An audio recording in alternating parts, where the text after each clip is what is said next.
Welcome to my ThatMuffinART channel.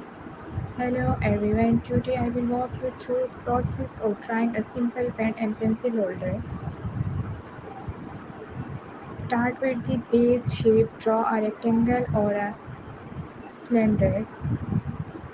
Depending on the style of holder you want, a cylinder gives it a more classic cup-like look, while a rectangle can look more modern and sleek. And depth. If you want your holder to have a 3D look, draw a slide at the top and bottom of the cylinder or box. This helps create the illusion of depth.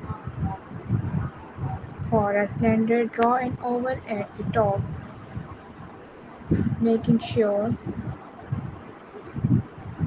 it aligns with the rest of the shape. For a box, sketch out the top edges and sides to show it's open.